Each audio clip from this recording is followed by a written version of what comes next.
तो hello student, तो आज की इस वीडियो में हम बात करेंगे derived group of A group is a normal सब ग्रुप। कहने का मतलब क्या बोला गया है कि अगर कोई जी डैश इज अ नॉर्मल सब ग्रुप है इसका जी का, तो हमको ये दिखाना है कि जो जी डैश है वो हमारा क्या है, जी में नॉर्मल है। मतलब जी dash is a normal subgroup of जी। ठीक है, तो क्वेश्चन क्या कहता है, ध्यान दीजिएगा। क्वेश्चन बोलता है कि let G be a group. G मेरा क्या है, ग्रुप है।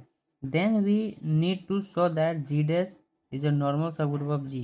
कहने का मतलब क्या बोला कि हम क्या किए हैं कि जी जो है एक ग्रुप है और हमको क्या दिखाना है कि जो जी डैश है वो हमारा क्या है, नॉर्मल सब ग्रुप है किसका, जी का। Let A comma B belongs to G, मतलब ए और बी हमारा क्या है, दो एलिमेंट्स है इसका ग्रुप जी का, जो क्या कर रहा है, ये बिलोंग्स है किसमें, जी में। मतलब कहने का मतलब क्या बोला, ए कॉमा बी बिलोंग्स टू जी। तो ए और बी क्या कर रहा है, जी में बिलोंग्स कर रहा है। देन एक्स इक्वल टू लिख सकते हैं A B, A inverse B inverse is a commutator in G. कहने का मतलब क्या बोला, बोला कि एक्स जो है हमारा वो ए बी, ए इनवर्स और बी इनवर्स, ये में क्या कॉम्यूटेटर है किसका, जी का।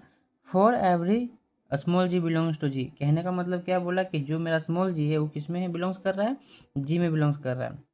ठीक है, तो उसी तरह से हम लिख सकते हैं कि जी एक्स जी इनवर्स। कहने का मतलब क्या है, जी एक्स जी इनवर्स को हम कैसे लिखेंगे, जी, अब एक्स का ये देखिए दिया हुआ है ए बी, ए इनवर्स और बी इनवर्स, तो हम लिख सकते हैं यहाँ पे। अब हम क्या किए कि ए बी, ए इनवर्स और बी इनवर्स के अंदर में हम ई और यहाँ भी ई का इंक्लूड कर दिए। अब क्या हो गया कि ई को हम कैसे लिख सकते हैं, ध्यान दीजिए। ई को लिख सकते हैं जी इनवर्स और जी, ई को लिख सकते हैं जी इनवर्स और जी, और ई को लिख सकते हैं जी इनवर्स और जी। तो लिखेंगे हो जाएगा A G inverse G, B G inverse G, A inverse G inverse और जी, और फिर बी इनवर्स और लास्ट में जी इनवर्स। ठीक है, अब हम क्या करेंगे, सबको सेपरेट कर देंगे। मतलब कहने का मतलब कि ये जो बाहर वाला जी है उसको भी लेके हम क्या करेंगे, सेपरेट करेंगे। जैसे कि जी ए जी इनवर्स, फिर G A G B G inverse, G A inverse G inverse, और क्या है, G B inverse G inverse. ठीक है, अब जब सेपरेट करेंगे, जब सबको सेपरेट कर देंगे तो यहाँ देखिए ये एट रहेगा, एज इट इज रहेगा। और यहाँ जो ए इनवर्स और जी इनवर्स, तो ए इनवर्स जो रहेगा उसको हम बाहर में लिख सकते हैं। ठीक है, बाहर में लिख सकते हैं। और बी का जो है इनवर्स उसको भी हम बाहर में लिख सकते हैं। ठीक है, तो ये क्या बतलाया, ये बतलाया कि अगर ऐसा हो रहा है तो ये किस में बिलोंग्स कर रहा है, जी डैश में बिलोंग्स कर रहा है। किसमें बिलोंग्स कर रहा है, जी डैश में। तो लिखेंगे कि जी एक्स जी इनवर्स जो है बिलोंग्स कर रहा है किसमें, जी डैश में। Question number 1। आगे बढ़ते हैं। बोला गया है कि now for every small G belongs to G. कहने का मतलब जो स्मॉल जी हो तो बिलोंग्स कर ही रहा है मेरा किसमें, जी में। तो लिख सकते हैं जी डैश जो है इसको लिख सकते हैं वाई बिलोंग्स टू जी। और फिर बोलेंगे कि जी जो, सॉरी, वाई जो है एक्स कोमा x2 x3 और कहाँ जाए xn गया। मतलब जिस तरह हम x का निकाले उस तरह हम किसका निकालेंगे, y का। तो जिस तरह y का है तो जी वाई जी इनवर्स।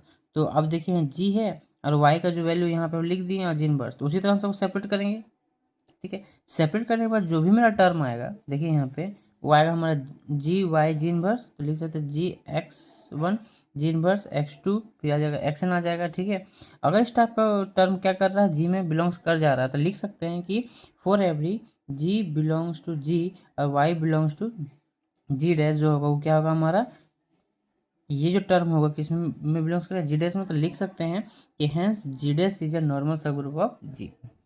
तो मिलते हैं नेक्स्ट वीडियो में एक नए क्वेश्चन के साथ।